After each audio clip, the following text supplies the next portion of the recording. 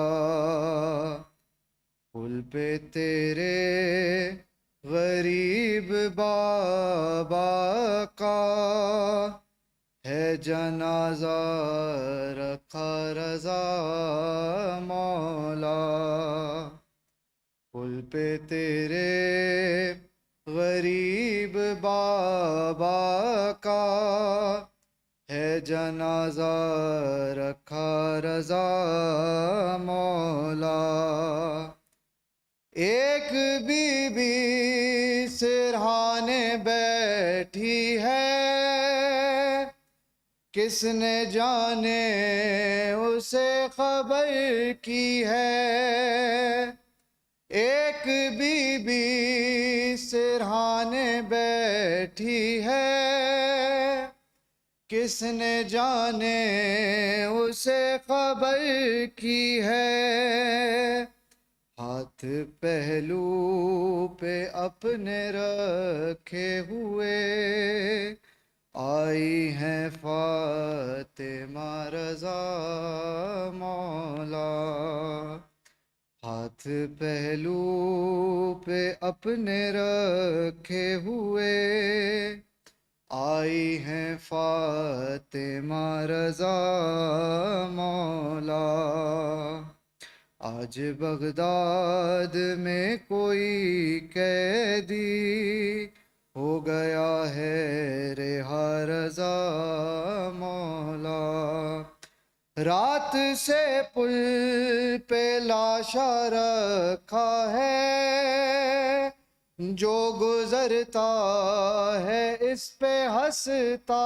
ہے، رات سے پل پہ لاشا رکھا ہے، جو گزرتا ہے اس پہ ہنستا ہے، بے بسی پر تمہارے بابا کی رو رہی ہے قضا رضا مولا، بے بسی پر تمہارے بابا کی رو رہی ہے قضا رضا مولا، پل پہ تیرے غریب بابا کا ہے جنازہ رکھا رضا مولا، بر محمد وآل محمد صلوات۔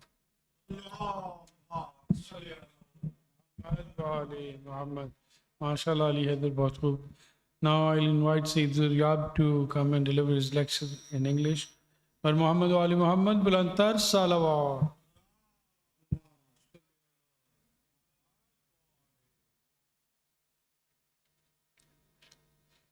Bardega salawat.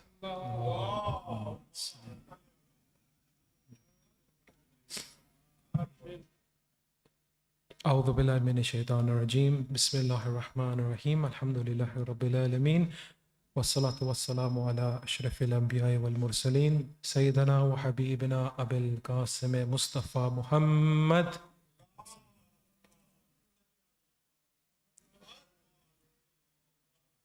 وعلى بيته الطيبين الطاهرين المعصومين أما بعد قد قال الله سبحانه وتعالى في كتابه المبين وقوله الحق بسم الله الرحمن الرحيم والكاظمين غيظ والعافين عن الناس والله يحب المحسنين. We begin first and foremost by thanking Allah subhanahu wa ta'ala for his blessings and allowing us to commemorate this Majalis Yaza for Bab al-Hawaij, Imam Musa ibn Jafar alayhi salam, and we extend our condolences to the mu'mineen, mu'minat here today, in khusus Imam Zamana, on this tragic occasion. I wanted to very briefly focus upon Imam Musa Kazim's life in terms of how he propagated knowledge amongst the people given the time of the Banu Abbas. And I would like to then finish off on some practical examples we can take from those who interacted with the Imam. I mean the likes of Bushar al-Hafi and many other companions who benefited from Imam Kazim's knowledge as well as his expertise. To begin with, we find, as you may know, I mentioned this previously, at the time of Imam Sadiq, the Banu Abbas and Banu Umayyah reached their climax. They were so engaged in fighting with each other that the Banu Abbas did not have enough time to forcibly impede or have a control over the Ahlul Bayt. They couldn't really do zulm upon them. Why? Because they're fighting over the caliphate. They're fighting over the seat. Hence why in the time of Imam Sadiq, we find many universities were open. Imam Sadiq was able to preach openly. After Imam Sadiq, all the way to the 11th Imam, if you were to make a graph, you would see a sharp decline.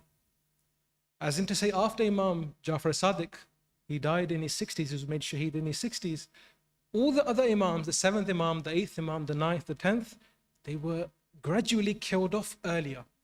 The youngest Imam was Imam Jawad, the 9th Imam, 25 years old, Imam Hassan Askari, 28 years old, Imam Nakki, alayhi salam, was in his 40s, Imam Kazim, according to some traditions, was 53, 54, or 55. There was a sharp decline. Even if they had their way, the Banu Abbas would have killed whom? Imam Zamana. Before he went into Ghaibat-e-Sughra, he was 5 years old. But they did not care about the age. They cared about who they were. They knew what the essence of the Ahlul Bayt was. With Imam Kazim alayhi salam, you find the Banu Abbas, the first few years, let him off. So when the Imam was in Medina, some people think he spent most of his life in Baghdad. That's true. But the first few early years of his life, he spent where? In Medina. And the Imam used this time, whilst he was with Imam Sadiq, to preach knowledge. I'll give you a few examples. There's a famous tradition in which Imam Musa Kazim alayhi salam says, I have found knowledge that all people need in 4 things.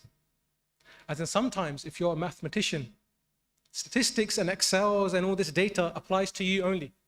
It won't apply to a professor in science or professor in English or biology. If you're a professor in English literature, the likes of Shakespeare and the text and the knowledge you get there applies to you. It's of no use to the professor who specializes in maths. Sometimes we all have our specialisms. Imam Kazim alayhi salam though says there are 4 things which all human beings should have. What are those 4 things? The first is, know your God. Imam Ali alayhi salam here says, Man arafa nafsa fakad arafa rabbah. He who knows himself, in fact, knows his Lord. What do we mean? There's a rise in atheism, so to speak. Wherever you go, people are questioning God. If God's there, why are there hurricanes? Why are there this natural disasters? Why is there zulm happening? Why is this taking place? This was asked of the 7th Imam as well. A scholar came to meet Imam Sadiq, and Imam Sadiq was busy. So Imam Musa Kazim, at the age of 5, said to him, "O Shaykh, ask me your question." He thought this 5-year-old was any other 5-year-old. He did not have ma'rifah on who this was. Imam Kazim said to him, "Ask me, I can answer you as well." He said, "No, I think your father can answer this better." Imam Kazim replied, "My knowledge is like my father's. Ask me, try me, see what happens." He said, "Young boy, my question is this. When we sin, is it us or is it God? As in, when I choose to do a guna, is it Allah? Because Allah controls everything." Imam Kazim replied, "Your question is weak. It shows a misunderstanding." He said, "What do you mean?" He said, "If this was true, that when we sin, it's in fact Allah, then this means Allah is not adil. He is not just. How can He punish me for doing a sin if He is making me do the sin? If He is forcing me like a robot?" Then Imam Kazim said, the second point is this. If Allah did not force me, but He committed it with me, there's one thing to force someone. There's one thing to do it with them. If Allah is controlling my actions and He's doing it with me, then Allah should also deserve punishment. But as we know, Allah is the creator. He is free from all vices. This man woke up and said, "What is your name?" He said, "Musa ibn Ja'far." So the first thing therefore is what? Know your God. You know, sometimes people come and say, we live in the West, 21st century, modernism, science is always up there. Why do we need religion? Point is this. It's within our own fitrah, the innate nature we have, that points you to a higher being. Look at the start of man, all the way 10, 15, 20,000 years ago, from where records began. Everyone was worshipping something, be it the sun, the moon, the stars, something. Why? It's in our nature to respect higher authority. Now, sometimes because of our sins, that thing can be covered. For example, we have eyes. If you have two eyes, but you cover your eyes with tape, can you blame God for not seeing? Allah's given you the potential. You need to actualize it.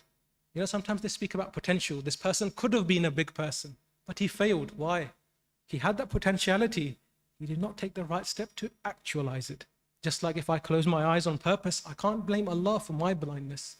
Similarly, if we say there's no God, we don't need God, then that's in you. You need to fix yourself and align your inner compass to nature. And it would lead you to Allah subhanahu wa ta'ala automatically. Imam Kazim says, therefore, the first thing is, know your God. Secondly, know what Allah has done for you. Imagine Allah had made you with a certain form of disability. Imagine Allah had put you in another part of the world. Imagine if you were born in another time. Would you have the same material aspects you have today? Know what Allah has done for you. There's a famous hadith here by the name of a man called Bushr al-Hafi. Al-Hafi means this man never wore shoes. Why? We'll find out now. They say he was a man who used to drink alcohol a lot. What he would do is when he would drink his alcohol, he would take the glass and throw it out of his window. He's a wealthy man. From his window, he would throw the glass out and then ask his servant, go fetch the glass for me. One day, one of the servants, she went to pick up the glass.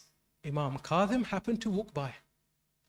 He said, this house which has so much music and alcohol being drunken from, is this man a free man or an abd of Allah? She said, he's a free man. He makes his own choices. He does what he wants. Imam Musa Kazim said, I thought so. If he had been an abd of Allah, he wouldn't have done this under the eyes of Allah subhanahu wa ta'ala. Look what Allah has given him. He's using his body to commit sin. Imam Kazim left. He began walking down the street. She came back inside. Bushr al-Hafi said, what took you so long? She said, I met Imam Musa Kazim on the way, the grandson of the Prophet. And he said something to me about you. He said, what did he say? She said, he said to me, is this man, as in you, Bushr, are you a free man or are you an abd of Allah? He said, what did you reply back to him? She said, I said, you are a free man. So what did Imam Musa Kazim say about me? He said, if you were really an abd of Allah, you wouldn't be engaging in these acts. As soon as he heard these words, simple words, but it touched his heart, he ran out barefoot. He went to Imam Musa Kazim, he pleaded for forgiveness, and Imam said, if you change yourself sincerely, look what Allah has given you, you'll be forgiven. From that day, he changed his ways, he was forgiven, but he never wore shoes. His friends would say, my friend, at least wear shoes now. You've been forgiven. Why do you walk around barefoot? He says, I walk around barefoot to remind myself of what I had done in the past. It's a form of taqwa for me, a form of reminding me to keep on the true path. Imam Musa Kazim therefore says, know what Allah has done for you. Number 3, know what Allah subhanahu wa ta'ala requires from you. As in your wajibat, respect to your parents, respect to your relatives. I mention a story very quickly here, which I've mentioned in the past. I'll mention it once more. 2 brothers were coming to Medina to meet Imam Musa Kazim. On the way, they got into an argument. They began swearing at each other. One brother said to the other, I never want to see your face again. Qat'i rahim. I don't want to see you and me, that's it. We're not brothers anymore. And he went back home. The other brother kept coming towards Medina. On the way, he stopped. He met his auntie, Silatul Rahim. Then he came to meet Imam Musa Kazim. When he met the Imam, before he could say anything, the Imam has ilmul ghayb. He said, why did you fight with your brother on the way here? He said, Mawla, he said some things to me, I said some things back, but it's only a small thing. Imam Musa Kazim said, no, you don't know what a big sin you have done. Because you've cut your relations with your brother will die before he reaches home. His life has been cut by 30 years. The barakah in his life has been taken away. And you would have died as well. But on the way here, you met your auntie, Silatul Rahim. Allah has extended your life for 30 years. So you will live now for 30 more years. The narrator of this hadith says, I am a witness. I saw with my own eyes. There was the khabar, the news that that first brother died before he reached home, just like Imam Musa said.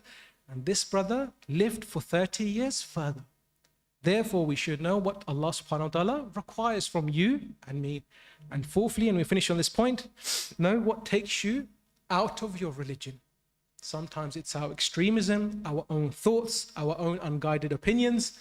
Place it alongside the Ahlul Bayt and the Quran. For Rasulullah sallallahu alayhi wa sallam,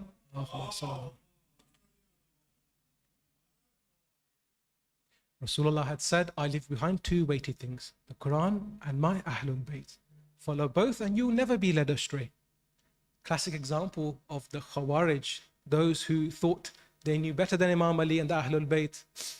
One day they hid behind a wall. It's a famous story, I'll mention it once more anyway. They said, when Imam Ali alayhi salam comes through this wall, each one of us will jump out and ask him the same question. There was 10 of these men. We're going to try confuse Amir al-Mu'mineen. When Imam Ali turned the corner, the first one came. Ya Ali, what's better? Knowledge or wealth? Imam Ali said, knowledge is better. Why? Because you have to protect wealth. Knowledge protects you. If you have £1 million at home, you're here right now, what are you thinking about? Is my safe locked properly? Is it being guarded? Cameras? You have to protect your wealth. Knowledge protects you.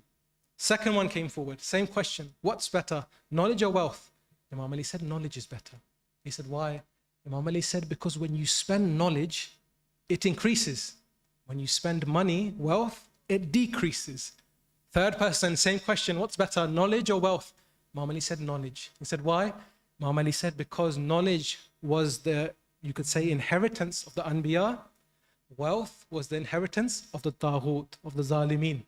They asked this question 10 times. Imam Ali alayhi salam gave a different answer 10 times. They said, Ya Ali, we wish to be your Shia now. Imam Ali said, are you sure? Are you satisfied? He said, why? He said, if you asked me this one question until Judgment Day, I, Ali ibn Abi Talib, would give you a new answer every single time. Therefore, we remember this great Imam, Imam Musa Kazim.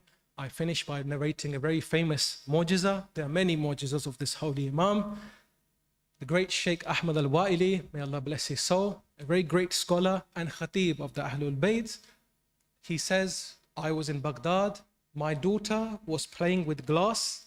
The glass went into her eye. So she was blind in one eye. I took her to the doctors. They said she will never see with this eye again. He said, when the doctors told me that, and I use my own words, I changed my doctor. I went to Bab al-Hawaij, Imam Musa ibn Jafar. He said, when I went to him, I asked him for the sake of the Ahlul Bayt. You can imagine, he did tawassul, he asked for a wasila. He said, a few days later, I came home and my wife was happy. I said to her, what's happened?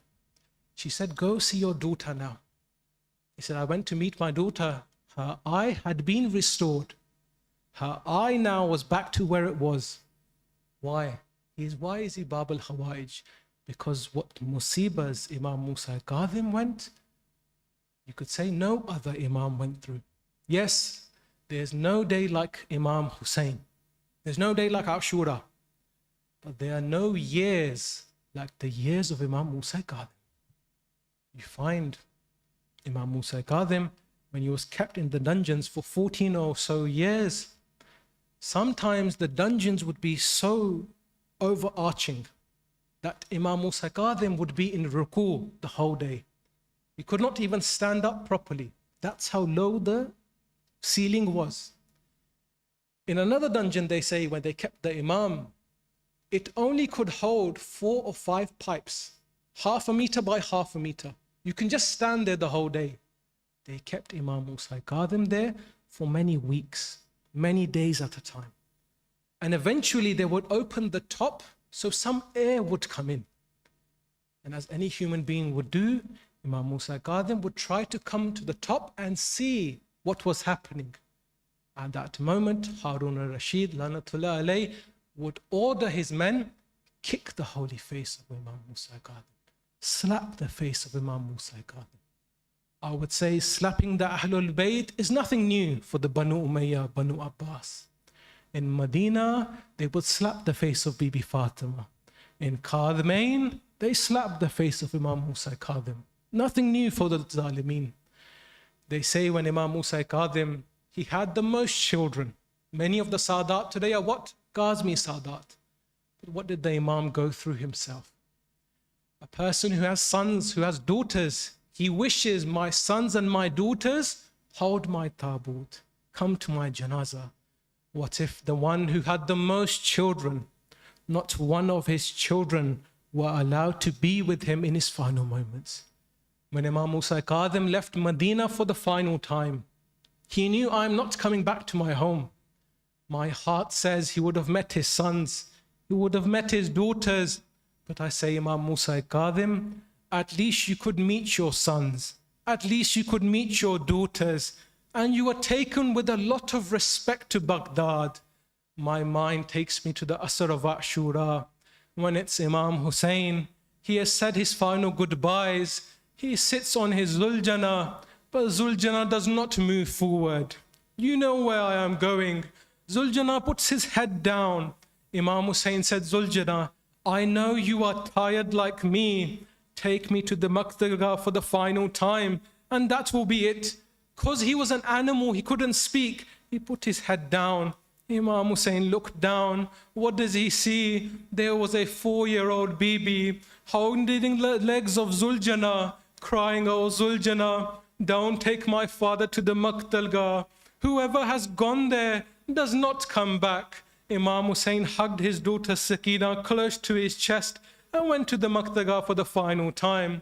They say Imam Musa Kazim, when he was kept in the dungeons of Baghdad, was tortured in 10 different ways. I can't mention all of them, but some of them include this. They would torture the Imam with water. They would torture him with fire. They would torture him by hanging. They say even when he was given the poison, any natural person who is given poison, he begins to shake. His insides begin to boil up. He feels heat in his body. Harun al-Rashid gave a hukum to the guard.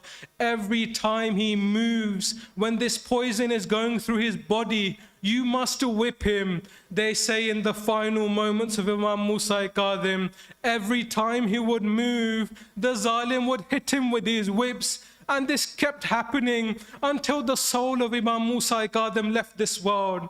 Then they hired, he had many sons, many daughters, but they hired 4 mazdoors, 4 workers to come pick up his janazah. Then they paid the 5th one. They said, you go in front of the janazah and you begin to clap and you begin to laugh and you begin to shout, the Imam of the Rawafid has now died.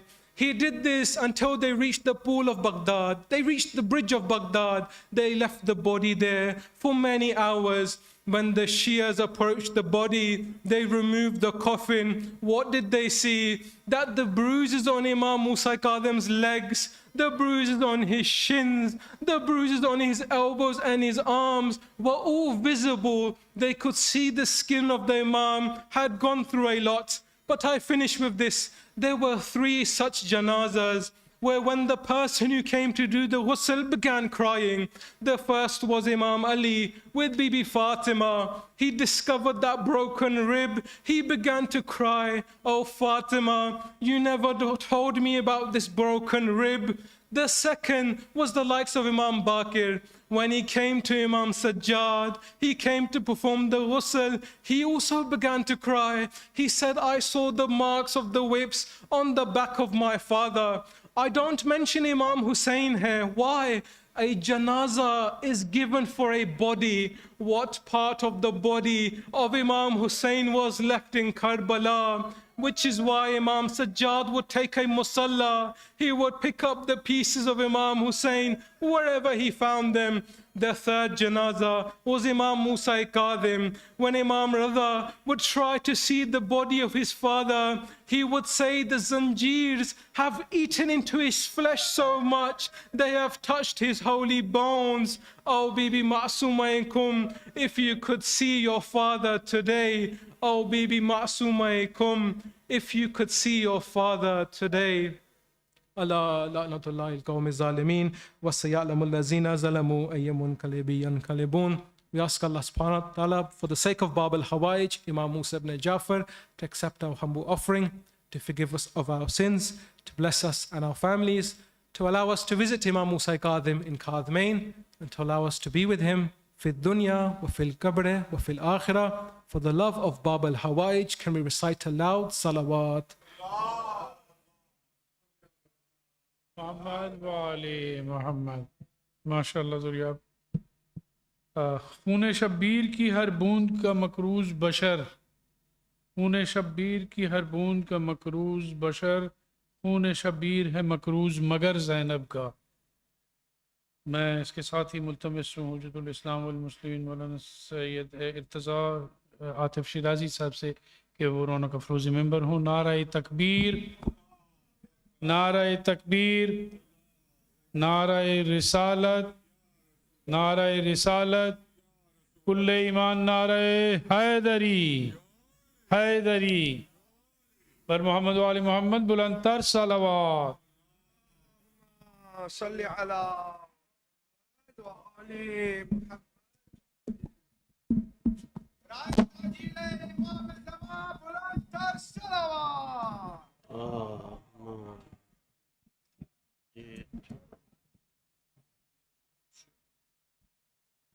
دور سے سجدہ تھا نا. اللہم عرفنی نفسک فإنک إن لم تعرفنی نفسک لم أعرف نبیک.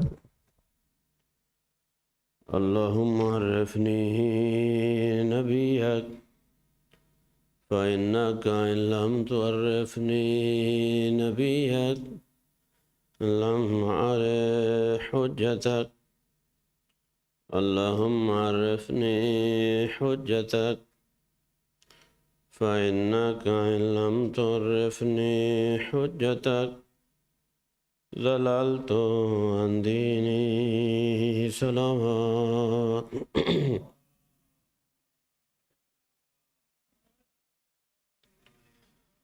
أعوذ بالله من الشيطان الرجيم. بسم الله الرحمن الرحيم. حسبنا الله ونعم الوكيل. نعم المولى ونعم النصير. أفوض أمري إلى الله إن الله بصير بالعباد. الحمد لله الذي خص بالبلاء من عباده الأصفياء وشرح صدورنا بمعرفة الأولياء ومحبة الأزكياء ونور قلوبنا بالدموع والبكاء وتفضل علينا بالجود والسخاء.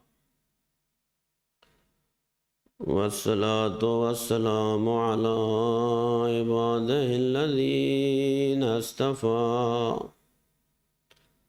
خصوصا على أشرف الأنبياء محمد المصطفى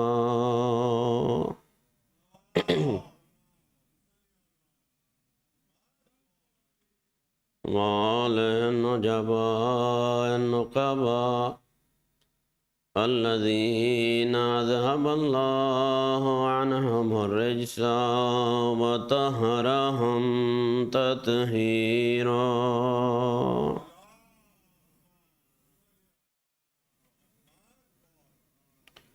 لا سيما إمامنا المنتظر والحجة الثاني عشر عليه آلاف التحية والثناء، روحي وأرواح العالمين لتراب مقدمه الفداء.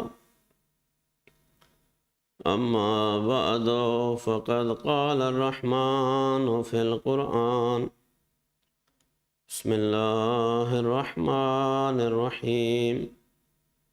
إن عدة الشهور عند الله 12 شهرا في كتاب الله يوم خلق السماوات والأرض منها 4 حرم ذلك الدين القيم.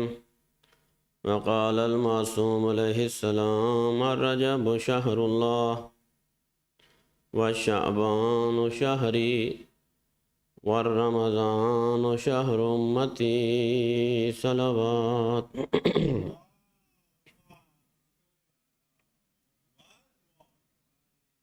اللهم اجعلنا من شيعة علي بن أبي طالب. اللهم ثبتنا على ولاية علي بن أبي طالب. اللهم اجعلنا من المتمسكين بولاية علي بن أبي طالب. بار اللہ بحق محمد و آل محمد بحق باب الحوائج. تمام مومنین و مومنات کا اس مقدس مقام پر چل کر آیا اپنی بارگاہ میں قبول و منظور فرما. جو مومنین و مومنات جہاں جہاں سے بھی چل کے خانے میں تشریف لائیں، بار اللہ صاحب کا ہر قدم اپنی عبادت میں شمار فرما. تمام مومنین و مومنات کے حوائج شرعیہ کو پورا فرما. تمام حاضرین کی عزت مال جان ناموس کی محافظت فرما. بار اللہ ان کے گھروں کو آفات ارضی و سماوی سے محفوظ فرما. محترم شبیع الحسن صاحب کی نیاز اپنی بارگاہ میں قبول و منظور فرما. ان کو رزق حلال کثیر عطا فرما. جتنے مومنین و مومنات جس حوالے سے بھی صف اعضاء میں خدمت کر رہے ہیں، بار اللہ صاحب کی خدمات زحمات اپنی بارگاہ میں قبول و منظور فرما. بار اللہ ذکر پاک کا ثواب کثیر اور اجر جزیل جملہ حاضرین کے مرحومین کی روح کو ارسال فرما. اس ادارہ کو دن دگنی رات چوگنی ترقی عطا فرما. قبلہ صاحبان کی زحمات اپنی بارگاہ میں قبول و منظور فرما. بار اللہ ان کو صحت و سلامتی کے ساتھ طول عمر عطا فرما. علماء حقہ کا سایہ ہمارے سروں پہ مستدام فرما. بار اللہ ہم سب کو امام زمانہ کی نصرت اور تائید کی توفیق عطا فرما. بار اللہ بقیت اللہ العظم امام زمانہ ارواحنا لہ الفداء کے ظہور میں تعجیل فرما. ہماری دعاؤں کو مستجاب فرما. اپنی اپنی دعاؤں کی قبولیت کے لیے بلند تر صلوات.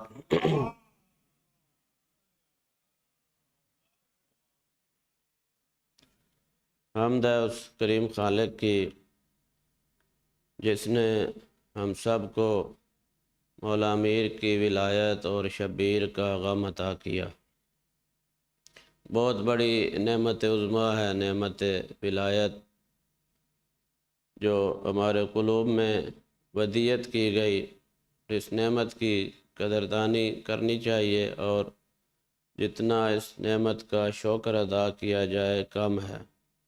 اور یہ اسی نعمت کا صدقہ ہے کہ آپ مومنین کی زیارت نصیب ہوئی. اور روایت میں ہے کہ النظر الی وجہ اخیہ المومن بالمحبت والمودہ فہو لہ عبادہ، کہ ایک مومن کا چہرہ محبت بھری نگاہ سے دیکھنا عبادت شمار ہوتا ہے. جب ایک عام مومن کا چہرہ دیکھنا عبادت ہے تو امیر المومنین کا چہرہ دیکھنا کتنی بڑی عبادت ہوگا. معصوم نے ارشاد فرمایا کہ شیعتنا خلقوا من فاضل طینتنا، کہ شیعہ ہماری بچی ہوئی مٹی سے خلق ہوئے ہیں۔ وَأُوجَنُوا بِمَاءِ وِلایتنا، اور اس مٹی کو ہماری ولایت کے پانی سے گوندھا گیا ہے۔ ان کی صفت کیا ہے؟ یفرحون لفرحنا ویحزنون لحزننا، جب ہم خوش ہوتے ہیں تو وہ خوش ہوتے ہیں، جب ہم غم زدہ ہوتے ہیں تو وہ غم زدہ ہوتے ہیں۔ آپ کے ذوق سماعت سے تو میں آگاہ نہیں ہوں، بہرحال مکتب اہل بیت سے جو دو چار باتیں لی ہیں آپ کی خدمت میں پیش کروں گا۔ پریشان تو نہیں ہو رہے آپ؟ ایک صلوات پڑھ لیں بآواز بلند۔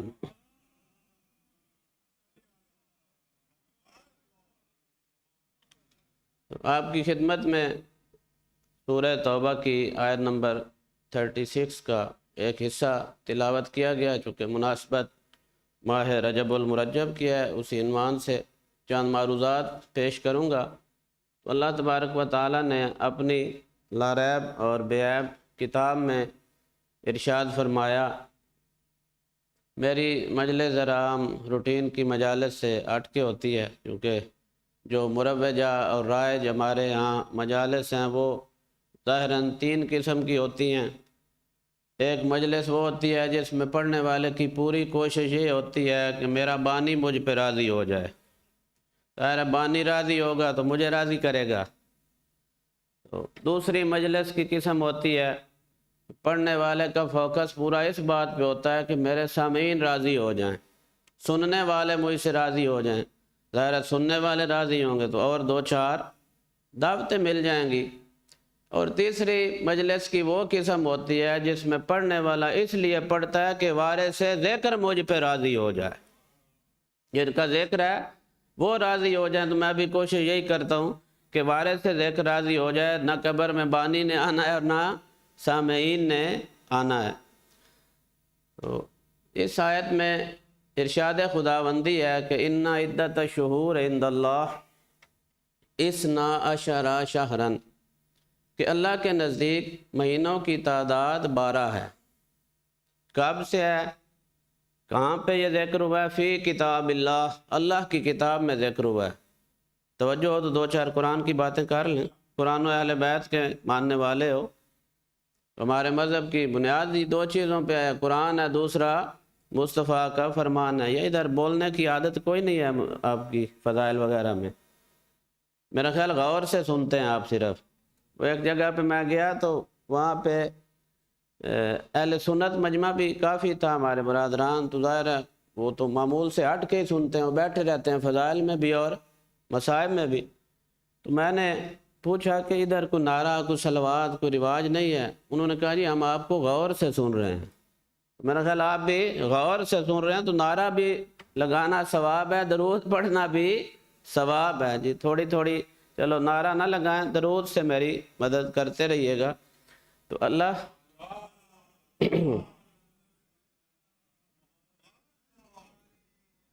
اللہ کے نزدیک مہینوں کی تعداد 12 ہے، فی کتاب اللہ، اللہ کی کتاب میں۔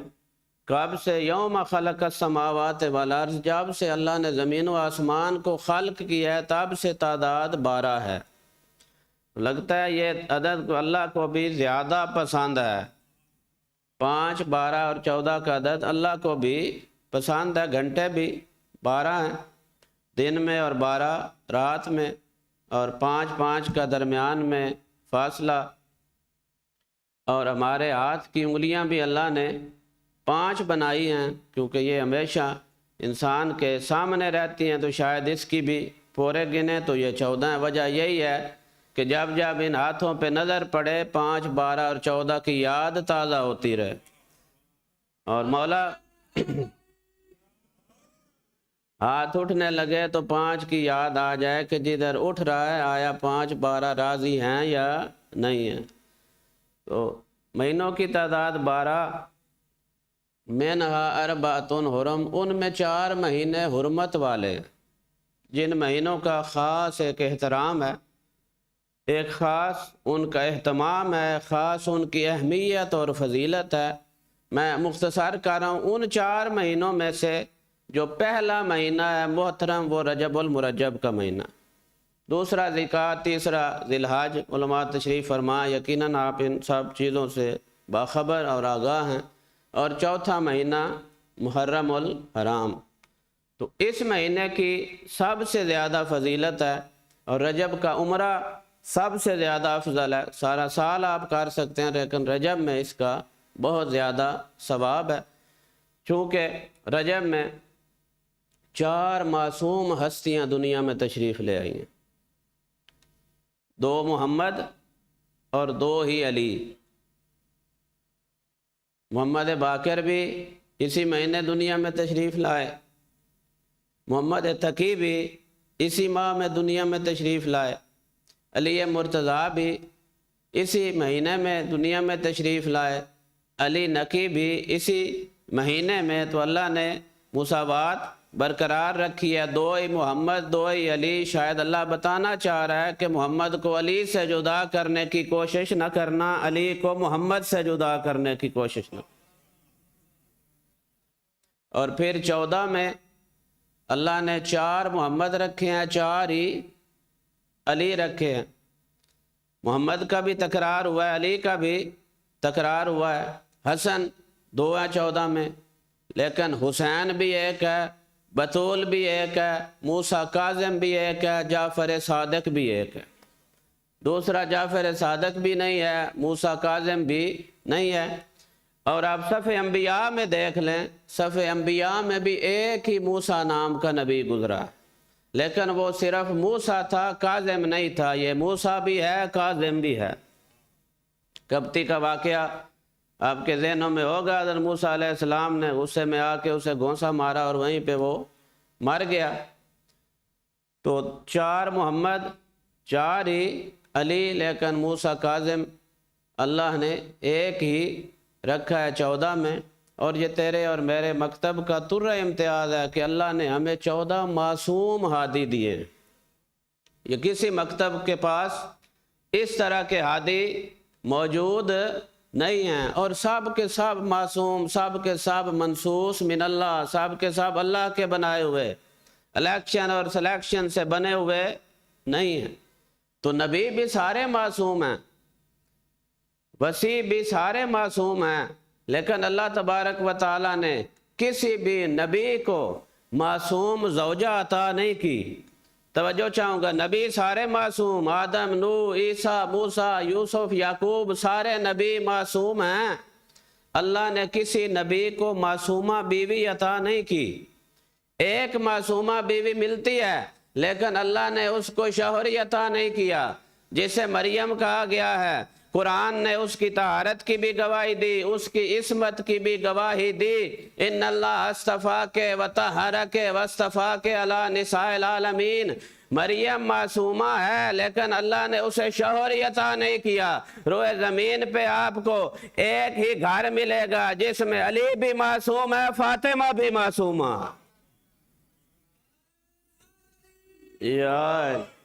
علی بھی معصوم، فاطمہ بھی معصومہ۔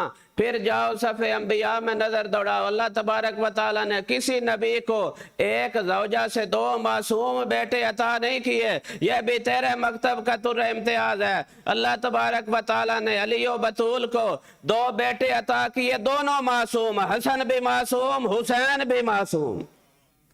اور عام معصوم نہیں، ان الحسن والحسین سیدہ شباب اہل الجنہ، جوانان جنت کے سردار بیٹے، جوانان جنت کے سردار بیٹے۔ 4 مہینے حرام ہے، ذالک الدین القیم، اللہ نے فرمایا یہی مستحکم اور پختہ دین ہے۔ اور بروز محشر منادی ندا دے گا۔ رجب پہ بات ہو رہی تھی، این الرجبیون، کہاں ہے رجب والے؟ سارے رجب والے بیٹھے ہوئے ہو۔ بروز محشر منادی ندا دے گا، این الرجبیون، رجب والے کہاں ہیں؟ معصوم فرماتے ہیں کثیر تعداد کھڑی ہو جائے گی کہ ہم ہیں رجب والے۔ تو مولا سے پوچھا گیا کہ وہ کون سے اشخاص ہوں گے؟ مولا نے فرمایا یہ وہ لوگ ہوں گے جنہوں نے ماہ رجب میں فقط ایک دن روزہ رکھا ہوگا۔ ان کو ندا دی جائے گی این الرجبیون، اور جب وہ سامنے آئیں گے اللہ فرمائے گا کہ تاج شاہی ان کے سروں پہ سجا دو، جنتی لباس ان کو پہنا کے جنت میں داخل کر دو۔ یہ وہ بندہ رجب میں ایک روزہ رکھے گا۔ تو اب آخری عشرہ چل رہا ہے، کوشش کریں جو نہیں رکھ سکے وہ رکھ لیں، جن کے ذمہ کوئی قضا ہے وہ قضا رکھ لیں، قضا بھی ادا ہو جائے گی اور یہ ثواب بھی مل جائے گا۔ سلیم بن قیس ہلالی آیا جناب ابو ذر غفاری کے پاس، آ کے کہا کہ تیرے پاس اسرار آل محمد ہیں، مجھے علی علیہ السلام کی کوئی ایسی فضیلت سنا جو تو نے خود نبی سے سنی ہو۔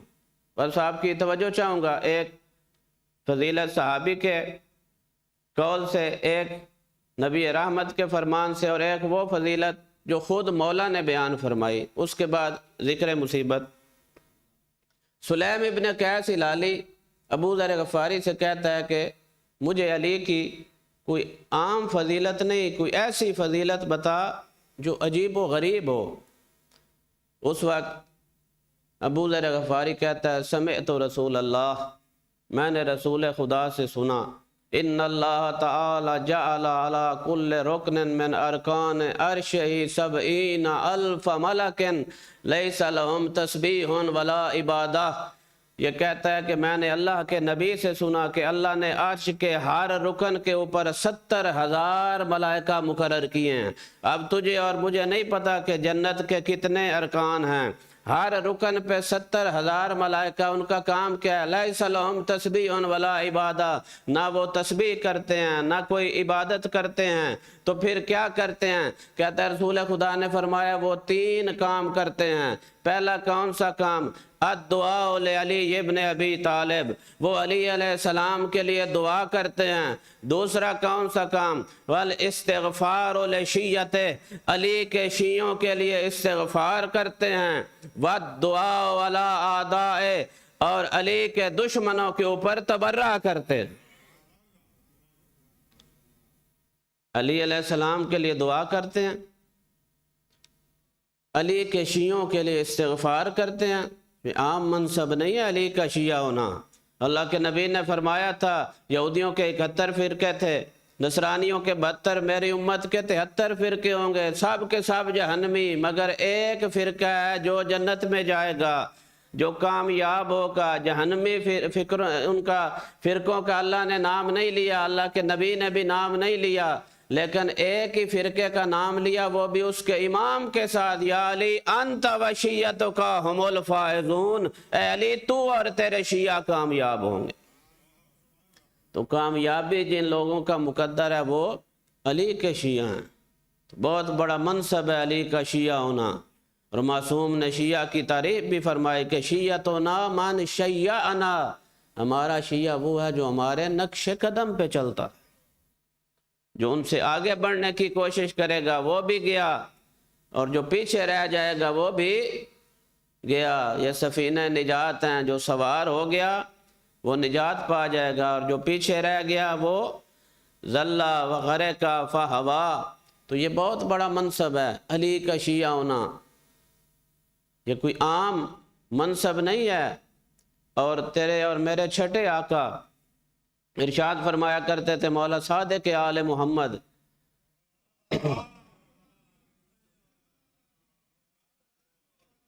مولا فرماتے ہیں مجھے اس بات پہ اتنا فخر نہیں ہے کہ میں اولاد علی ہوں، میرا دادا علی ہے، جتنا مجھے اس بات پہ فخر ہے کہ میں علی ابن ابی طالب کا شیعہ ہوں۔ اور علی کے شیعہ ہمارے سامنے ہیں، ابو ذر، مقداد، کمبر، میثم تمار۔ عجیب جملہ مولا نے فرمایا ہے، کس کے بارے میں؟ مالک اشتر کے بارے میں فرمایا کان علی کما کنت لرسول اللہ، میری نظر میں مالک کا وہی مقام ہے جو مجھ علی کا مقام مصطفیٰ کی نظروں میں۔ مالک میرے لیے ایسے ہے جیسے میں مصطفیٰ کے لیے۔ تو یہ کوئی عام منصب نہیں ہے علی کا شیعہ ہونا، یہ بہت بڑا اعزاز ہے۔ یہ بہت بڑا افتخار ہے۔ تو کیا کرتے ہیں یہ ملائکہ؟ علی کے شیعوں کے لیے استغفار کرتے ہیں۔ جناب عبداللہ ابن مسعود آئے ہیں اللہ کے نبی کی خدمت میں، بڑے جلیل القدر صحابی، اور یہ وہ ان خوش نصیب افراد میں سے تھے جن کو مولا امیر نے جناب بطول کے جنازے میں شرکت کی اجازت دی تھی۔ آئے ہیں رسول خدا کی خدمت میں، آ کے کہتے ہیں یا رسول اللہ مجھے حق دکھائیں، مجھے حق دکھائیں۔ مولا نے فرمایا جاؤ اس حجرے میں داخل ہو جاؤ۔ جناب عبداللہ ابن مسعود چلے گئے، کیا دیکھا ہے؟ مولا رکوع و سجود میں مشغول ہیں، یا ایسے کہہ دوں کہ حق کی بندگی میں مشغول ہے۔ علی حق ہے نا، الحق ما علی ولی ما الحق اللہم ادر الحق حیث ما دار علی، علی حق کے ساتھ ہے، حق علی کے ساتھ ہے۔ آگے عجیب جملہ ہے، یہ نہیں کہا علی کو ادھر پھیر دے جدھر حق پھر جائے، فرمایا حق کو ادھر پھیر دے جدھر علی پھر جائے۔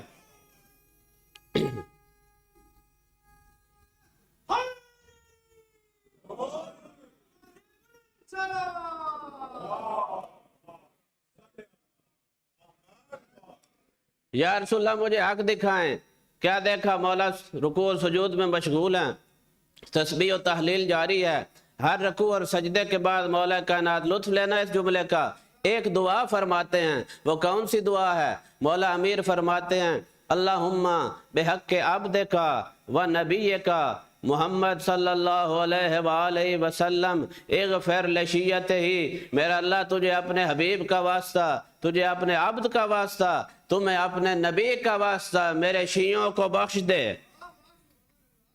ہر رکوع کے بعد یہ دعا، ہر سجدے کے بعد یہ دعا۔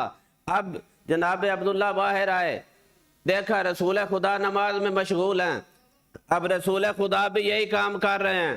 ہر رکوع اور سجدے کے ذکر کے بعد رسول خدا فرماتے ہیں اللہم بحق عبدک و ولیک علی ابن ابی طالب اغفر لامتی، میرا اللہ تجھے اپنے عبد کا واسطہ، تجھے اپنے ولی علی کا واسطہ میری امت کے گناہ معاف کر دے۔ جیسے آپ پریشان ہو گئے، عبداللہ بن مسعود بھی پریشان ہو گیا، کہتا ہے میں بے ہوش ہو گیا۔ جب مجھے ہوش آیا میں نے اللہ کے نبی سے کہا، میں نے یہ عجیب منظر دیکھا، آپ علی کا واسطہ دے کے دعا کر رہے ہیں، علی آپ کا واسطہ دے کے دعا کر رہا ہے۔ اس وقت اللہ کے نبی نے فرمایا کفر بعد الایمان، کیا ایمان کے بعد کافر ہونا چاہتا ہے؟ یا رسول اللہ مجھے کچھ سمجھ نہیں آیا۔ اس وقت اللہ کے نبی نے فرمایا تو نے یہ حدیث نہیں سنی انا ولی من نور واحد، میں اور علی ایک نور سے ہیں۔ جب علی دست سے دعا بلند کرتا ہے، علی پوری کائنات میں نظر دوڑاتا ہے، علی کو مجھ مصطفیٰ سے بڑا کوئی وسیلہ نظر نہیں آتا، علی میرے ذریعے سے دعا کرتا ہے۔ جب علی دست سے دعا بلند کرتا ہے پوری کائنات میں دیکھتا ہے، علی کو مجھ سے بڑا وسیلہ کوئی نہیں نظر آتا، علی میرے وسیلے سے دعا کرتا ہے، اللہ اس کی دعا کو قبول کر لیتا ہے۔ اب اصحاب انتظار میں تھے کہ کبھی تو پھر علی پہ بھی کوئی مشکل آئے گی، اس وقت علی کیا کرے گا؟ ایک منظر ایسا آیا، مولا امیر آیا رسول خدا کی خدمت میں، یا رسول اللہ میری ایک حاجت ہے، میرے لیے دعا فرمائیں۔ اللہ کے نبی نے دست دعا بلند کیے، اللہ کے نبی فرماتے ہیں اللہم اغفر لے علی بے علی، میرے اللہ تجھے علی کے حق کا واسطہ علی کی حاجت پوری فرما دے۔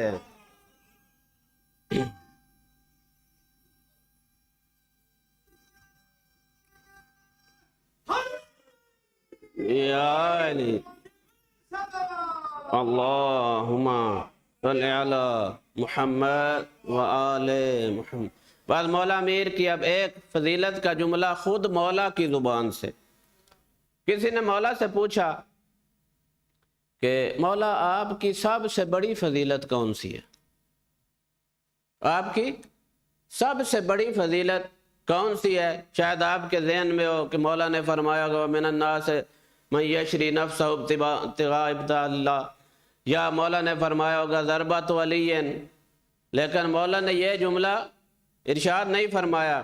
مولا فرماتے ہیں میری سب سے بڑی فضیلت سورہ رعد کی آیت تلاوت فرمائی کہ یقول الذین کفروا لست مرسلا قل کفی باللہ شہیدا بینی و بینکم ومن عندہ علم الکتاب۔ مولا فرماتے ہیں میری سب سے بڑی فضیلت یہ ہے، کیا فضیلت ہے؟ آیت کہہ رہی ہے، قرآن کہہ رہا ہے کہ یہ جو کافر ہے نا یہ کہتے ہیں کہ تو اللہ کا رسول نہیں ہے، تو اللہ فرما رہا ہے قُلْ كَفَى بِاللَّهِ شَهِيدًا بَيْنِي وَبَيْنَكُمْ، ایک میں گواہ کافی ہوں رسول کی رسالت پہ، دوسرا وہ گواہ کافی ہے جس کے پاس کتاب کا علم ہے، کل کتاب کا علم، بعض کتاب کا نہیں، بعض کتاب کا علم تھا آصف بن برقیہ کے پاس، تخت بلقیس کو پلک جھپکنے سے پہلے منگوا لیا تھا، علی ہے کل کتاب کا عالم۔ تو مولا فرماتے ہیں ایک ہے رسول کی رسالت کا گواہ اللہ، دوسرا گواہ ہوں میں، تو میں رسول کی رسالت کی گواہی میں اس کے ساتھ شریک ہوں جو وحدہ لا شریک ہے۔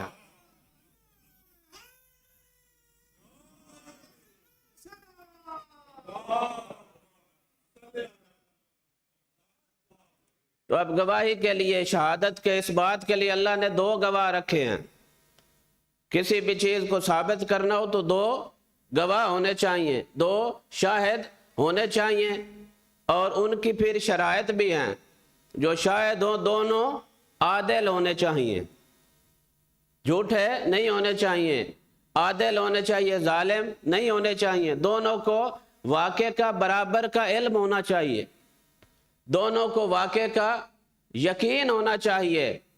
تو اللہ تبارک و تعالی نے اپنے ساتھ علی کو رکھ کے بتا دیا کہ جیسے میں عادل ہوں ویسے علی عادل ہے، صرف علی خود عادل نہیں ہے، میں کہتا ہوں علی کی تو ذوالفقار بھی عادل ہے۔ ایک جنگ میں مالک اشتر نے کہا تھا یا علی آج میں نے زیادہ مارے ہیں، مولا نے فرمایا تیری تلوار ہے اندھی، جو تلوار کے نیچے آتا ہے اسے کاٹ دیتی ہے، میری تلوار اس پہ نہیں چلتی جس کی 7ویں پوچھ سے بھی علی ولی اللہ پڑھنے والا پیدا ہونا ہو۔ دونوں عادل ہوں، دونوں کو واقع کا یقین ہو، اور علی اس منزل یقین پہ فائز ہے۔ نہج البلاغہ میں فرما رہا ہے لو کشف الغطاء مزددت یقینا، علی اس منزل یقین پہ فائز ہے، اگر پوری کائنات کے حجابات ہٹا دیے جائیں علی کے یقین میں رتی بھر اضافہ نہیں ہوگا۔ علی اس منزل پریشان ہو گیا تو مصائب شروع کر دو، آپ نے تو فضائل کوئی مصائب بنا دیا، بس مصائب میں کیا کریں گے؟ ایک صلوات پڑھ لیں بآواز بلند۔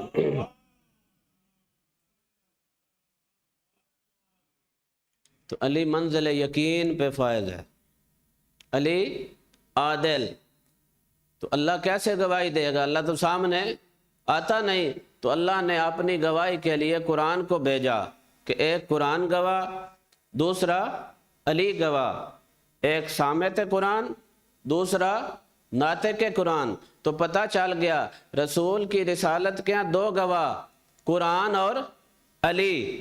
اگر رسالت کے 2 گواہ ہیں قرآن اور علی، تو پھر امامت کے بھی 2 گواہ ہونے چاہیے، تو امامت کے بھی اللہ نے 2 گواہ رکھے، قرآن اور علی۔ علی کی امامت کے بھی پھر 2 گواہ رکھے، قرآن اور حسن۔ حسن کی امامت کے بھی 2 گواہ، قرآن اور حسین۔ حسین کی امامت کے بھی 2 گواہ، قرآن اور زین العابدین۔ زین العابدین کی امامت کے بھی 2 گواہ، قرآن اور محمد باقر۔ محمد باقر کی امامت کے بھی 2 گواہ، قرآن اور جعفر صادق۔ جعفر صادق کی امامت کے بھی 2 گواہ، قرآن اور موسیٰ کاظم۔ موسیٰ کاظم کی امامت کے بھی 2 گواہ، قرآن اور علی رضا۔ علی رضا کی امامت کے 2 گواہ، قرآن اور محمد تقی۔ محمد تقی کی امامت کے 2 گواہ، قرآن اور علی نقی۔ علی نقی کی امامت کے 2 گواہ، قرآن اور حسن عسکری۔ حسن عسکری کی امامت کے 2 گواہ، قرآن اور حجت القائم امام زمانہ۔ امام زمانہ کی امامت کے بھی 2 گواہ، قرآن اور عیسیٰ نبی۔ جب 12واں آئے گا عیسیٰ کے امامت کی گواہی دے گا۔ اب عیسیٰ نبی کو مولا فرمائیں گے آپ نماز پڑھائیں، وہ کہیں گے نہیں آپ آگے کھڑے ہوں۔ عیسیٰ نبی کے آگے کھڑے ہوں گے سرکار حجت، عیسیٰ نبی پیچھے کھڑا ہوگا۔ تو پتہ چل گیا جن کا 12واں عیسیٰ نبی کے پیچھے نماز نہیں پڑھ سکتا، ان کا پہلا کسی ہرے غیرے کے پیچھے کیسے نماز؟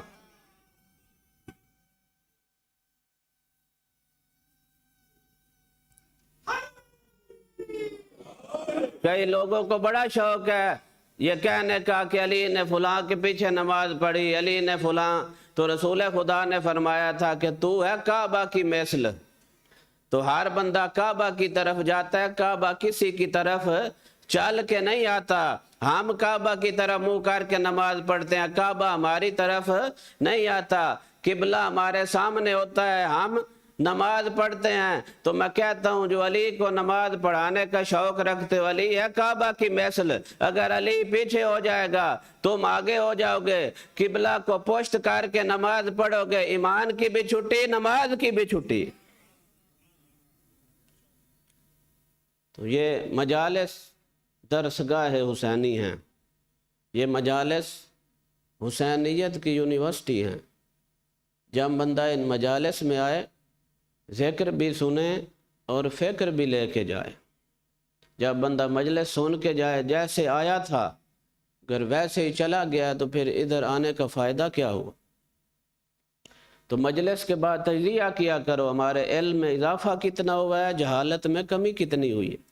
ابھی بہترین انداز میں برادر علم کی فضیلت بھی بیان فرما رہے تھے. تو ہمارے آئمہ عالم تھے اور انہوں نے فرمایا کہ العلم حیات والجہل ممات، کہ علم زندگی ہے، جہالت موت ہے. العالم حی ولو کان میتا والجاہل میت ولو کان حیا. عالم مر کے بھی زندہ ہے کیونکہ اس کا علم زندہ ہے، اور جاہل زندہ ہونے کے باوجود بھی مردہ ہے چونکہ اس کے وجود کا کسی کو فائدہ ہی نہیں ہے. اور مولا نے فرمایا رضینا قسمت الجبار فینا لنا علم وللأعداء مال. ہم اس خالق کی تقسیم پہ راضی ہیں، اس نے ہمیں علم عطا کیا، ہمارے دشمنوں کو مال عطا کیا، جاہلوں کو مال عطا کیا. مولا علم زندگی ہے، جہالت موت ہے. علم کی زندگی کون ہے؟ فرمایا علم کی زندگی ہم محمد و آل محمد ہیں، یعنی علم ہماری وجہ سے زندہ ہے. ایک صلوات پڑھ لیں بآواز بلند.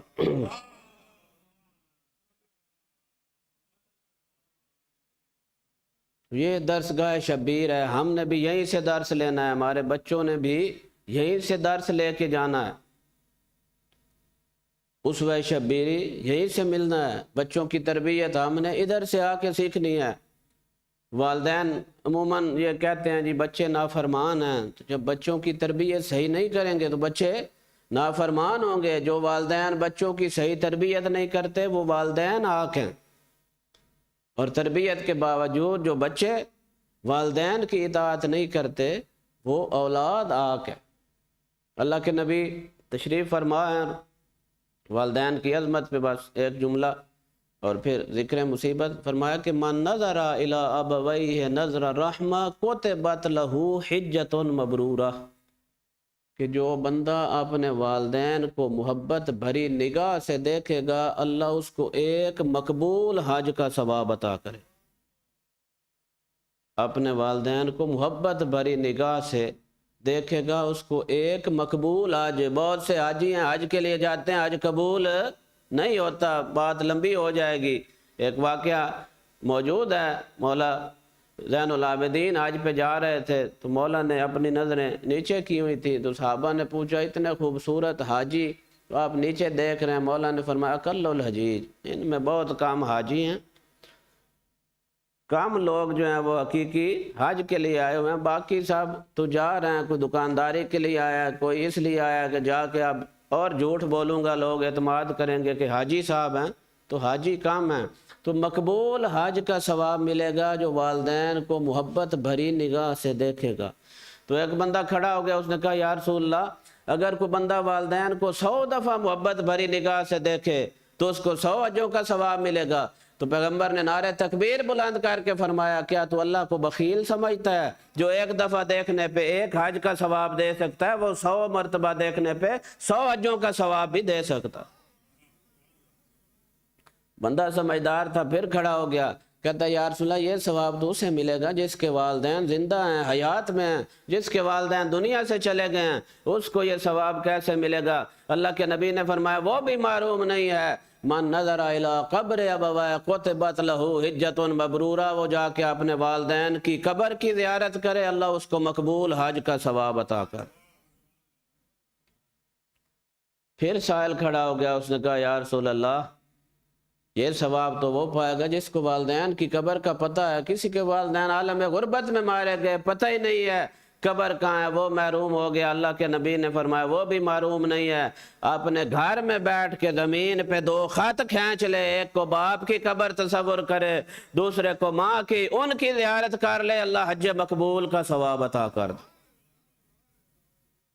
تو دنیا میں آتے ہی پتہ ہے نا حکم کیا ہے کہ بچہ دنیا میں آئے تو دائیں کان میں اذان کہو، بائیں کان میں اس کے اقامت کہو، یعنی دنیا میں آتے ہی اس کو درس توحید دو، درس نبوت و امامت دو۔ اور 2 ہی اذانیں ہیں انسان کی زندگی میں، ایک اذان ہے جس کے بعد نماز نہیں ہے، ایک نماز ہے جس سے پہلے اذان نہیں ہے، اسی کے درمیان میں انسان کی زندگی ہے۔ دنیا میں آیا تو اذان مل گئی، اب نماز کی تیاری کرنی چاہیے۔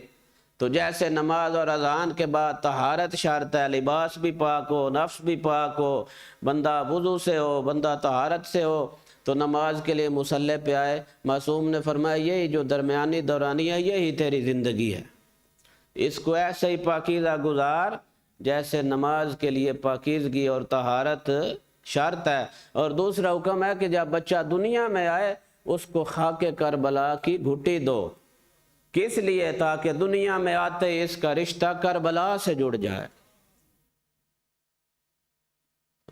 ایام عزا ہیں آج 23 رجب المرجب۔ آؤ تھوڑی دیر رضا کے بابے کو پرسہ دیں۔ بی بی معصومہ کم کی خدمت میں خوش نصیب ہیں وہ لوگ جو آج کاظمین ہوں گے، جو آج امام رضا کو مشہد میں پرسہ دے رہے ہوں گے، بی بی معصومہ کم کو پرسہ پیش کر رہے ہوں گے۔ باب الحوائج مولا کے صدقے میں اللہ آپ سب کے حوائج کو پورا کرے۔ اپنے حوائج ذہن میں رکھنا۔ قیدی امام کو آج زہر دے دی گئی ہے۔ قید تو اسے کیا جاتا ہے جس کا کوئی جرم ہو۔ میں آپ سے پوچھتا ہوں آل رسول کا جرم کیا تھا؟ جن کی محبت اور مودت اجر رسالت قرار پائی تھی، عجیب ظلم کیے ہیں مسلمانوں نے آل رسول پہ۔ نبی کا جنازہ پڑھا رہا، جنازہ پڑھنے کے لیے نہیں آئے۔ چند لوگ اللہ کے نبی کے جنازے میں شریک ہوئے۔ 11 ہجری تھی۔ اسی 11 ہجری کو پھر اسی گھر سے دوسرا جنازہ اٹھا جو سید بیٹھے ہو زہرائے مرضیہ کا۔ رات کی تاریکی میں جنازہ اٹھا۔ جنازے تو دن کے وقت اٹھائے جاتے ہیں تاکہ لوگ زیادہ شریک ہوں۔ اتنی ستائی ہوئی تھی زہرا، وصیت کی تھی میرا جنازہ رات کی تاریکی میں اٹھانا، وہ ظالم نہ ہیں جنہوں نے میرا محسن شہید کیا۔ چند لوگ بطول کے جنازے میں، اس کے بعد 40 ہجری کو علی کا جنازہ، چند مخصوص لوگ علی کے جنازے میں۔ اب مسلمان اعتراض کرتے تھے اہل بیت ہمیں جنازوں میں شریک نہیں کرتے، ہمیں جنازوں میں آنے کی دعوت نہیں دیتے۔ اب 50 ہجری کو ایک جنازہ اٹھا، مسلمانوں کو بلا لیا گیا، عجیب رنگ میں یہ جنازہ اٹھا۔ زدارو آپ کے ہاں بھی جنازے اٹھتے ہیں، ہمارے ہاں بھی دستور ہے غریب سے غریب گھر سے بھی جنازہ اٹھے نا، جانے کے بعد پھر واپس نہیں آتا۔ حسن مجتبیٰ کا جنازہ جب گیا کفن سفید تھا، جب واپس آیا کفن رنگین ہو چکا تھا۔ جی بھر کے رویا کرو، ان کی غربت پہ شرما کے نہ رویا کرو۔ معصوم فرماتے ہیں من لم یحزن علی مصائبنا فلیس منا، جو ہمارے مصائب سن کے غم زدہ نہیں نہ ہوتا اس کا ہمارے ساتھ کوئی تعلق نہیں ہے۔ اور جب بلند آواز سے روتے ہو نا، معصوم فرماتے ہیں اللہم ارحم تلک الصرخۃ التی کانت لنا، میرا اللہ ان آوازوں پہ رحمت کر جو ہمارے غم میں بلند ہو رہی ہے۔ بس حضرات مظلوم کربلا جنازے میں تیر مارے، اور میں قربان اس گھرانے کی غربت پہ امام حسین کا جنازہ ہوا ہی نہیں، کوئی جنازہ اٹھانے والا نہیں تھا۔ زین العابدین کو زہر دے کے ہمارا اجر رسالت دے رہے ہیں مسلمان۔ حضرات مظلوم کربلا امام باقر کو زہر دیا، جعفر صادق کو زہر دیا، اس امام کو 14 سال قید میں رکھا، مولا پہ انتہائی پیری گزر گئی، زندان میں جوانی اور پیری گزر گئی۔ عزاداروں میں آپ سے پوچھتا ہوں مولا کا جرم کیا تھا اور کس جرم میں زندانوں میں رکھا گیا؟ ایک زندان نہیں، کئی زندان تبدیل کیے گئے۔ آخری زندان تھا سندھ بن شاہق ملعون کا۔ یہ ملعون مولا کو ظلم کرتا تھا، تازیانے مارتا تھا، وہ تازیانہ جس کے اوپر میخیں لگی ہوئی تھی۔ بس حضرات مظلوم کربلا اب مولا کے دکھ ختم ہونے کے دن آ گئے۔ یہی جب 23 رجب کا دن آیا نا، ان ملعونوں نے تیرے امام کو زہر دے دی۔ اب شریعت کا مسئلہ ہے، علماء تشریف فرما ہے، جب حیوان کو ذبح کیا جائے نا، حکم ہے اس کے ہاتھ اور پاؤں کھول دو تاکہ وہ تڑپ سکے۔ اور موسیٰ کاظم کو زہر ملی، تڑپ نہیں سکتا تھا اور زنجیروں میں تڑپ رہا تھا۔ پتہ ہے عزادارو، جو توق پہنایا گیا تھا مقتل میں روایات میں 30 رتلن، 30 رتل اس کا وزن تھا۔ علماء سے پوچھنا کتنا وزن بنتا ہے؟ کم از کم 90 کلو کا توق تھا جو مولا کو پہنایا گیا تھا۔ عزادارو، اس توق کے وزن کی وجہ سے گوشت گھل گیا تھا، وہ توق اور زنجیریں ہڈیوں تک پہنچ چکی تھی، اب تڑپ نہیں سکتا تھا مولا۔ میں کہتا ہوں گھر رضا کا شاہد ہوتا، میرے زنجیر اتارتا، اور بے وارث نہیں تھا امام۔ 18 بیٹے تھے، 19 بیٹیاں تھی، اور جو مدینے گئے ہو دیکھا ہو، نہ کسی بیٹے کی قبر مدینے میں، نہ کسی بیٹی کی قبر مدینے میں۔ بس حضرات مظلوم کربلا تڑپتا رہا تیرا یہ امام۔ اور جب 25 رجب آئی ہے نا، اس وقت سندھی ملعون سے کہتا ہے، علامہ حسنین صاحب کے جملے ہیں کہ میرے زنجیر اتار۔ کیوں زنجیر اتاروں؟ کہتا ہے میں گھر جانا چاہتا ہوں۔ یہ ملعون کہتا ہے قیدی تیرا بھی کوئی گھر ہے؟ کہتا ہے میرا گھر بھی ہے، میرے 18 بیٹے اور میری 19 بیٹیاں۔ کہتا ہے ملاقات کے لیے تو کوئی نہیں آیا۔ مولا نے کہا گھر سے تو کہیں چلے ہیں، رستے میں قبریں بن گئی۔ اجرکم اللہ، خدا تیرے پر سے قبول کرے، اور کسی غم میں نہ رہو سوائے غم شبیر کے۔ بس حضرات مظلوم کربلا، اور 25 رجب کو تیرا مولا دنیا سے چلا گیا، کیا غسل و کفن دیا گیا؟ نہیں حضرات مظلوم کربلا، 4 کرائے کے لوگ منگوائے گئے، کرایہ داروں سے کہا گیا جاؤ جا کے جنازہ پل بغداد پہ رکھ دو۔ عزاداروں جنازہ اٹھا، جنازہ لے کے پل بغداد پہ گئے، کہتے ہیں ماتا امام رفضا، اور رافضیوں کا امام مارا گیا۔ بس عزاداروں مظلوم کربلا، اب رضا آیا اجازت امامت سے، اور بابے کو غسل بھی دیا، کفن بھی دیا، اور موسیٰ کاظم کو دفن بھی کیا۔ میں کہتا ہوں مولا معاف کر دینا، آپ کی دکھی قید تھی، آپ کی دکھی شہادت تھی، لیکن آپ کا جنازہ تو اٹھا۔ اور کاش کربلا میں اور زینب کو بھی 4 مزدور مل جاتے اور بھائی کو دفن کر لیتی۔ عزاداروں جب 11 محرم ان ملعونوں نے اپنے لاشیں دفن کیے نا، زینب فضا سے کہتی ہے، فضا عمر سعد سے کہہ، اور تو نے نجس لاشیں دفنا دیے، اور مجھے بھی حسین دفن کر دے دے۔ یہ عربی کہتا لاشیں مسلمانوں کی دفن کی جاتی ہے۔ اجرکم اللہ، خدا تیرے پر سے قبول کرے۔ بس عزادارو آخری جملے جو اب تک عبادت میں شریک نہیں ہو سکے، انہوں نے نجس لاشیں دفنا دیے۔ میں کہوں گا مولا آپ کی بیٹیاں پردیس میں تھی، لیکن کسی کو مارا نہیں گیا، اور میں قربان سکینہ کی غربت پہ اور بابے کے جانے کے بعد اطلاع مارا گیا۔ ایک دعا کر لو، اور کسی شریف بھائی کے سامنے اس کی بہن یا بیٹی کو نہ مارا جائے۔ میں آپ سے سوال کرتا ہوں، اور کوئی شریف زادی اور کسی کی بہن ابھی باہر سڑک پہ کھڑی ہو، کوئی شرابی اسے تماچا مار دے، اور تیری کیا حالت ہوگی؟ اور جب سکینہ کو مارتے تھے اور سجاد کی طرف دیکھتی، سجاد کی گردن میں توق اور پاؤں میں بیڑیاں، کمر میں لنگر، پھر سکینہ زینب عالیہ کی طرف دیکھتی، زینب کہتی میری طرف نہ دیکھ، وہ میرا غازی مارا گیا، اجر و کامل اللہ۔ میں کہوں گا مولا دکھی قید تھی، آپ کی لاش کی توہین نہیں کی گئی، میں قربان حسین کی غربت پہ، وہ جس کی لاش پہ گھوڑے دوڑا دیے گئے، لے آؤ مولا کا جنازہ، آوازہ دارو، وہ جنازے کو کندھا دو، لیکن دھیان سے دینا، آج بھی جنازہ جب اٹھتا ہے مولا کا، ہاتھ کڑیاں موجود ہوتی ہے، بیڑیاں موجود ہوتی ہے، مولا کے زنجیر کسی نے نہیں اتارے، اسی حال میں موسیٰ کاظم بھی اٹھے گا، اور زنجیروں کے ساتھ حسین کی 4 سالہ بیٹی بھی اٹھے گی۔ ماتم حسین۔